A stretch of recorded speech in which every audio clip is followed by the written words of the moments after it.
gaste mais combustível. Por isso que o ideal é fazer a substituição toda vez que você encontra um problema no sensor, né? Mas ele adota 450 mV, que é o intermediário.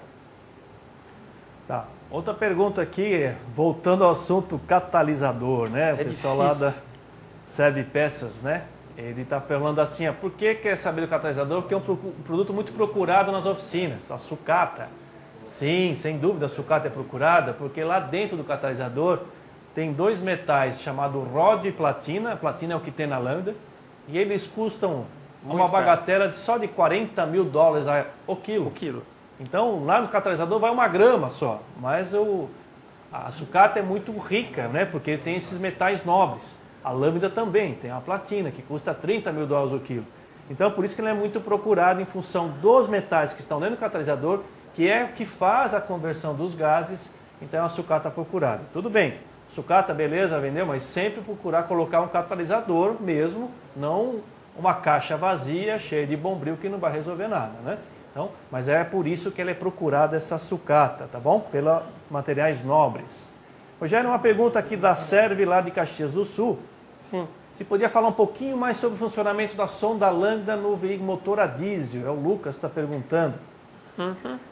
Eu acho que basicamente é o mesmo funcionamento, né? Mas você pode falar um pouquinho mais? Mas o funcionamento é igual. Vai ter a história da amônia, né? Alguma coisa assim? Tem. A gente pode ter uma palestra só disso futuramente. Exatamente. Né? Eu até proponho isso, voltar para a gente falar só do sistema diesel. Mas só para te adiantar, é o seguinte. No sistema diesel, a grande preocupação estão nos elementos particulados, pesados particulados, que são elementos poluentes, e no óxido de nitrogênio, que é cancerígeno, né? E além de extremamente prejudicial à saúde, que é cancerígeno, ele acaba poluindo o meio ambiente. E a grande preocupação no controle, e o que se utiliza hoje em dia, é junto com o sensor lambda, se utilizar, por exemplo, injeção de ureia na saída ou dentro do sistema de catalisação. Essa injeção de ureia vai gerar dentro um resíduo. Esse resíduo vai ser equivalente à amônia, que pode ser inclusive reaproveitado. Em alguns países eles reaproveitam esse resíduo como fertilizante. Então, a utilização do sensor lambda, de uma forma indireta, é para controlar o óxido de nitrogênio, tá? Que é a parte cancerígena aí no sistema, e não diretamente a queima.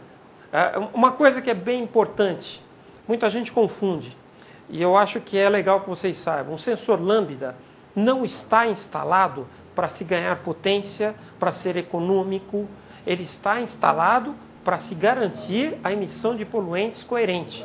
Ele pode gerar uma economia, pode gerar um desempenho melhor, mas ele não foi desenvolvido para isto. Tá?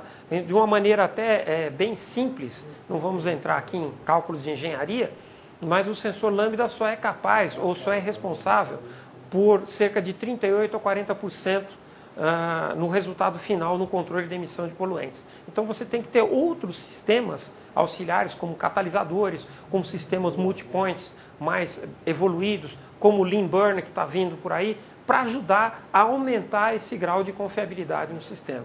Então não confunda achar que meu carro está com um desempenho muito ruim e é por causa do sensor. Nem sempre. Lembre que o sensor ele está no final da história. Ele está lá na ponta de escapamento, dizendo para o computador o que já aconteceu. As correções são feitas depois de ter acontecido. Por isso, baixo desempenho eletrônico. Se ele conseguisse corrigir antes de ter acontecido, a gente teria um alto desempenho no controle da emissão de poluentes. Ainda não chegamos lá.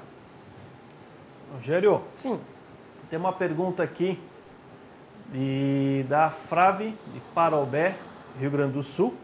Uhum. E ele pergunta qual o tempo de transição do sinal entre rico e pobre na lambda. Tá, depende da rotação.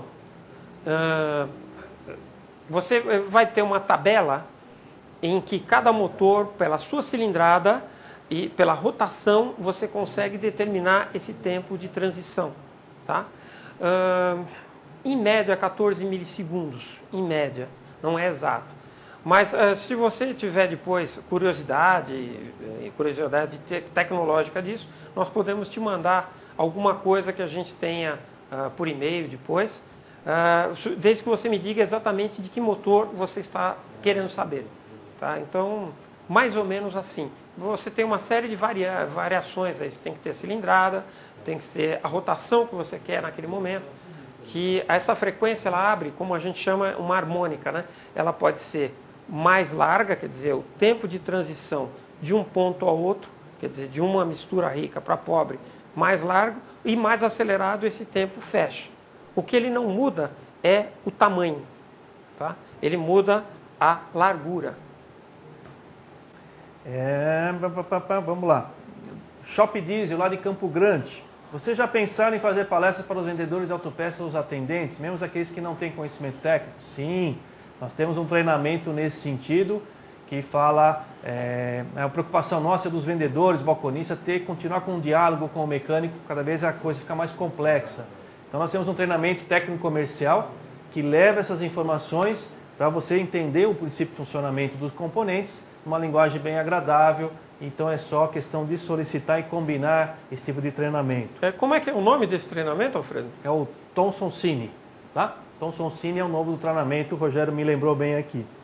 Então, outra coisa, Magicar, João Pessoa, a sonda do carro a álcool pode ser subida pelo flex.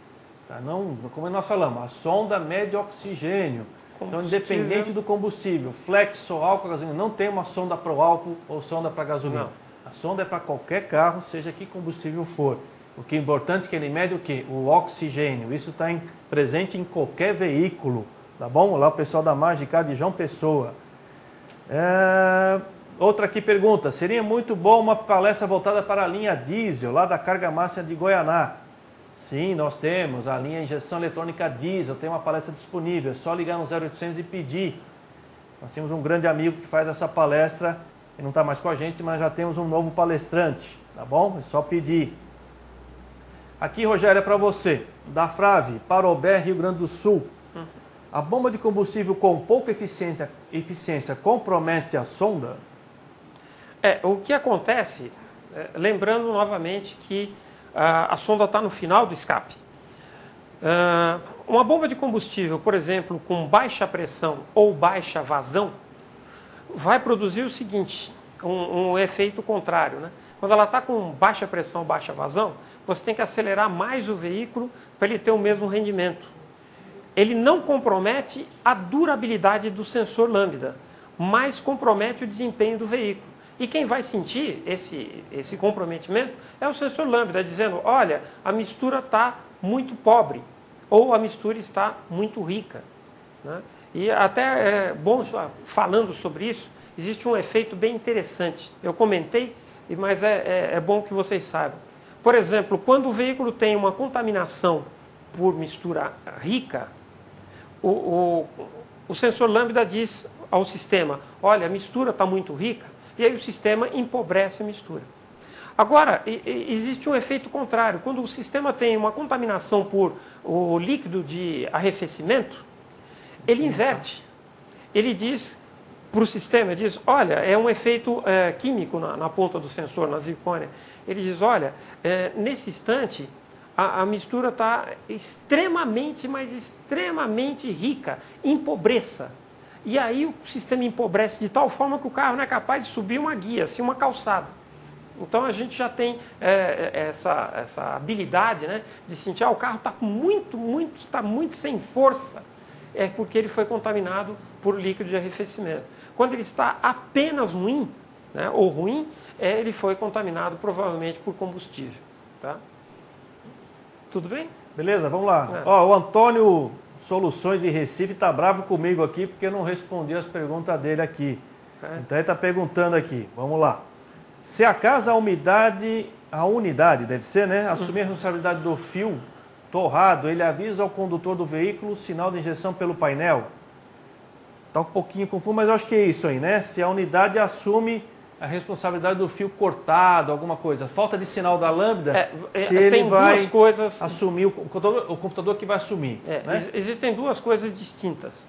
Se os fios do aquecedor estiverem em curto-circuito porque encostaram